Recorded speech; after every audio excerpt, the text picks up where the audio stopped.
Praise the lord అందరికి. ఈ దిన దేవుని వాక్యాన్ని చదువుకుందామా? యెషయా గ్రంథము 41:31. యెహోవా కొరకు ఎదురు చూచు వారు నూతన బలం పొందుదురు. వారు పక్షిరాజుల రెక్కలు చాపి పైకి ఎగురుదురు.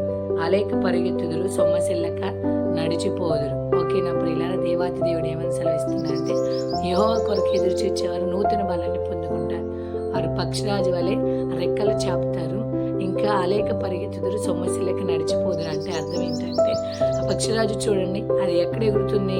వర్షము, మేఘము అవన్నీ కూడా కారు మబ్బులు కమ్ముకునే పరిస్థితుల్లో వర్షము కింద కాదు అది నడిచింది, వర్షము పైన అది ఎగురుతూ ఉంటుంది అనమాట, సంచరిస్తూ ఉంటుంది. అంటే సమస్యకి ఎదురుగా వెళ్ళదు, సమస్యకి పైగా వెళ్ళింది. అంటే సమస్య నుంచి పూర్తిగా జయించింది అనమాట, దాని మీద అత్యధికమైన విజయము పొందుకుంటుంది. ఆ విధంగా పక్షిరాజు దాని మీద అత్యధికమైన విజయాన్ని ఆ సమస్య మీద తీసుకుంటుంది అనమాట.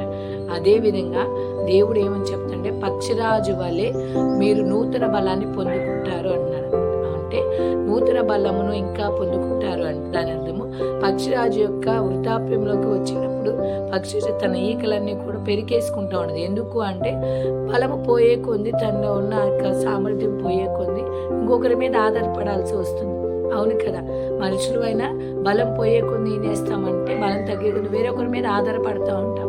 అదేవిధంగా ఆ యొక్క పక్షిరాజు కూడా తన బలాన్ని కోల్పోతూ ఉన్నప్పుడు తన ఈకలన్నీ పెరిగేసుకుంటుంది.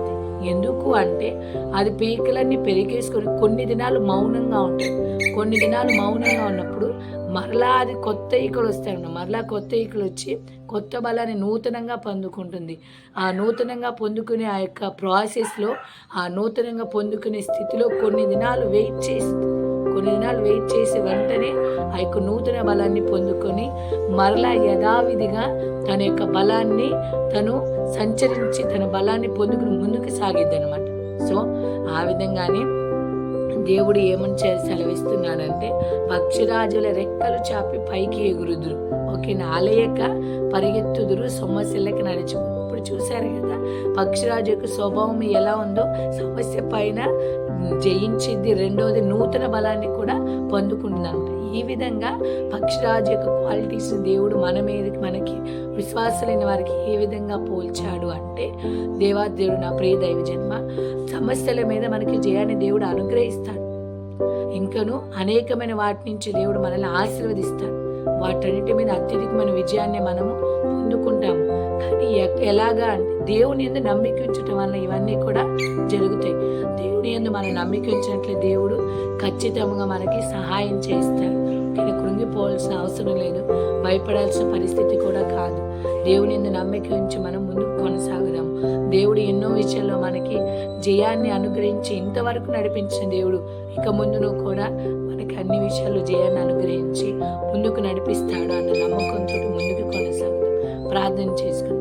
మహాగణమైన తండ్రి, మహోన్నతుడ, పరిశుద్ధుడ, నిత్య నివాసి అయిన తండ్రి, నీ పాదాలకు వందనం చెల్లిస్తున్నాను. పక్షిరాజు ఎలా అయితే రెక్కలు చాపి పైకి ఎగురుతున్నావు, మా జీవితంలో కూడా సమస్యలన్నిటి మీద జయాన్ని అనుగ్రహించి అత్యధికమైన విజయాన్ని పొందుకొని యేసుక్రీస్తు వారిని మహింపరిచే భాగ్యం దయచేయమని ప్రార్థిస్తున్నాను. అట్టి విధమైన గొప్ప కృపను, అట్టి విధమైన నీకు ఆశీర్వాదాన్ని అనుగ్రహించి నీవే మహిం పొందమని యేసు నామములో అడుగుచున్నాము తండ్రి, ఆమేన్. దేవుడు మిమ్మల్ని దీవించి ఆశీర్వదించును గాక. Amen. God bless you all.